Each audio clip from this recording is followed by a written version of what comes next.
Today we got our first looks at franchise and March to October in MLB The Show 25. Aside from Diamond Dynasty, this is the other mode that I play the most, so I have some thoughts and opinions on some of the things that were talked about in this deep dive. So without any further waiting, let's just get into it. More or less, the major thing that they were talking about in this is the off-season experience. If you have certain players that you want to sign in the offseason, you have to first boost up their motivation to make them want to actually go to your team more. In the past games, you could just go to whoever you want, whenever you want, and just try to sign them, so long as you're, of course, within your budget if you happen to not turn off the budgets. But in this game, you'll have 3 of them that you can motivate per week. And you want to make sure that you have enough motivation to actually have them want to come to your team. But at the same time, you want to make sure that you don't wait too long because there's a chance that they might sign with somebody else. But there's also the potential that if you are the first person to potentially offer a contract, then you get a little bit of a boost of motivation for them to potentially come to your team. It's a lot of risk versus reward. Do you take a chance early and see if you can get them to sign with you? Or do you hold back a little bit, build up that motivation, and hope that they're not gone by the time you're more comfortable with that motivation to potentially sign them? Now, when it comes to this motivation, it can differ from person to person because of other factors. Like if your team is an underdog and not like the best of the best, they may not want to join your team.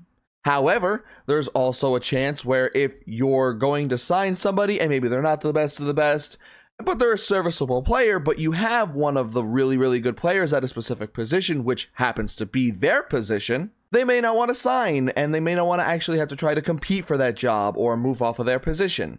If all of this ends up working out more or less the way that they're saying it, that could be good, but that's an if. Now, once somebody who is in the top of the top, like top 5 or top 10 of the free agent market actually signs, then it will set the market for everyone else. That is how it works in real life, and I do hope that it is able to work that way in the game, and it's not just talk for the sake of being talk. Now, you just got to make sure that when you try to sign somebody, you're not going to insult them with a bad contract, otherwise they will have a much less motivation to actually join your team. But going back to the big board really quickly, you have to make sure that you go after the players that you want. If you happen to have a player that you want, but just haven't put them on the big board yet, there's always a chance that they're going to sign with another team if you don't even try to go for them.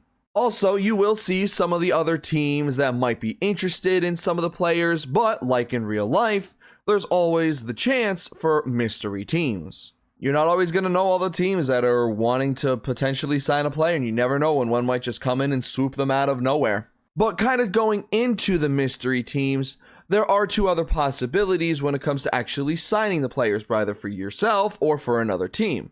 Some players might come to you right before they're about to sign and give you one last chance to actually offer a contract to them.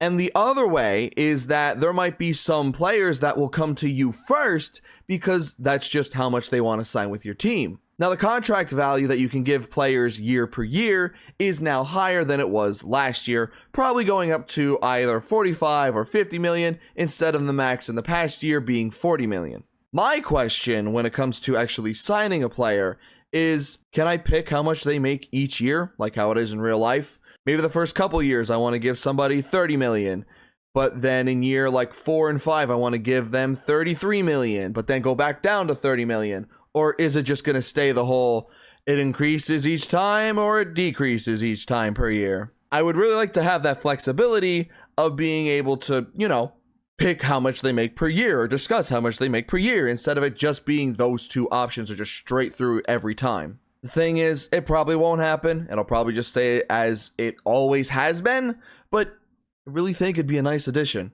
They also mentioned the trade logic being improved and the player evaluations for their values and the contracts and all this stuff to be better and more realistic, but I do have a few questions. Can we still only trade 3 players? Is it still only 2-team trades? And if we have a contract that they say is, quote, unmovable, can I negotiate that contract with the other team to be able to actually move the player, make it a little bit more intriguing to get said player? If none of these things change from the past games, it will be a disappointment. Like, the free agency stuff that we've gotten for this year is nice, but the trades have been more or less the exact same for way too long when they really could be improved.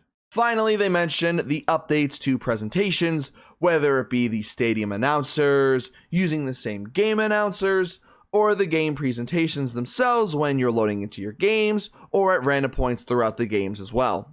Now, the thing is, there are definitely those people who really like looking at all this stuff, and I'm sure for them, all of these additions will probably be nice. But the question will always be, will it be enough? Since I'm really not the person who, while playing Franchise or Road to the Show or March to October or just a straight up quick game, I'm not really there to get that deeply immersed into playing those. So that's really not for me personally to decide.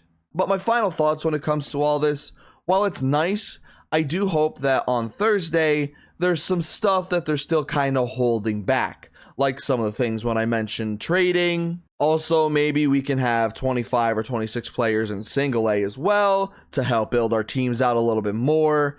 Maybe we can invite non-roster invitees to spring training. And maybe, just maybe, we can actually use the training part of the franchise mode and have it actually feel somewhat important. But that is the first look that we got when it comes to franchise in March to October, even though they really didn't talk about March to October like at all. In MLB The Show 25, I would have said that I'd be back tomorrow, but for some reason, I guess there's no storylines thing tomorrow. So I guess in that regard, we'll be back Thursday for the actual full presentation of these modes. So yeah, with that being said, I will see y'all then.